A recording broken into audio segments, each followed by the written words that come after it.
This miracle story made possible by Spirit.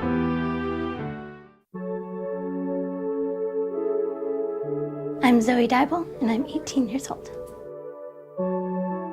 I was born here, and then I've continued to go here so I can follow the same nurses and doctors since what I have is so rare. She has an illness called pulmonary lymphangiectasia, and it's a systemic lymphatic malformation. So her lymphatics are not working perfectly, and that causes like swelling. It hits her lungs really hard. Cystic fibrosis is an easy kind of way for people to understand it. It's not the same, but it has some similarities to it. Her daily life is a little bit different because she's got a lot of meds. She has to take a lot every day, 3 times a day. A lot of different things to really try to keep her lungs healthy. Mostly lived on the NICU when I was a baby. Now PICU is normally my home for when I come here. So the nurses here have become more like second family members for me. I can see that. You're very popular in these halls. Very popular, yeah. Famous Zoe from the 7th floor. The picture's still there. As you can imagine, being born in this hospital, coming frequently for treatments, living here for long periods of time, Zoe has created a lot of memories at UC Davis Children's Hospital. A lot of firsts happened here. Probably my favorite memory, I think it'd be the 7th floor, was getting my dog here. We've had every holiday here. You learned how to ride a bike in the hallways of the Yep. 7th floor. Yep. On this day, Zoe made yet another memory at UC Davis Children's Hospital. Hi. Cooking with executive chef Santana Diaz, Zoe dreams of one day becoming a chef. Now I help cater events. So I'll go over and make like sauce. I'm basically their sous prep chef.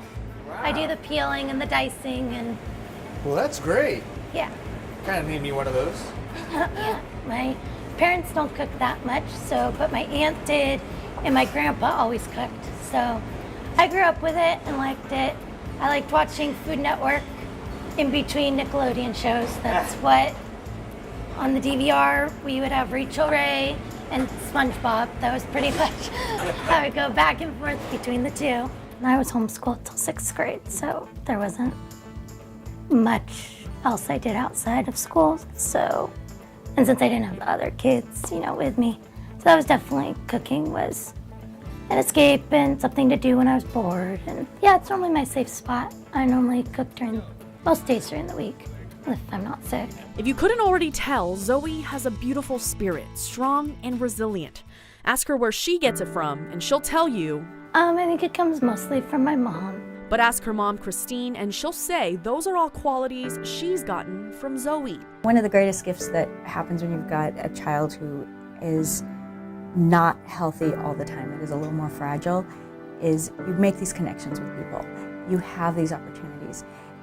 You get this constant reminder to be present and to be centered. It forces you to pause and have a little more joy. Simple, easy enough to stay positive. No. It's such a difficult thing to go through because nobody thinks it's going to happen to them. I could feel her move inside of me, and even though they kept telling me that things were bad, I could feel her fighting. I'm Zoe Dybel, and I'm definitely a fighter. I had to choose, am I going to believe them or am I going to believe her? For me, it became very simple. It was, I'm going to trust her. And if she's going to fight, I'm going to fight. We don't think she's going to survive. And they said it was 1%, but I can feel her moving and fighting, and I'm going to fight with her. And she said, well, 1% is still hope. And so if you're going to fight, I'll fight with you.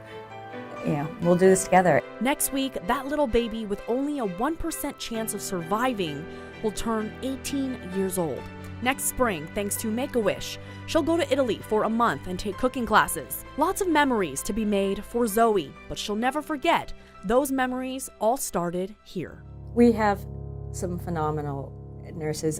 For me, what UC Davis has been as a mother is these women have been with me through thick and thin. They have seen me by far at my worst, and occasionally at my best.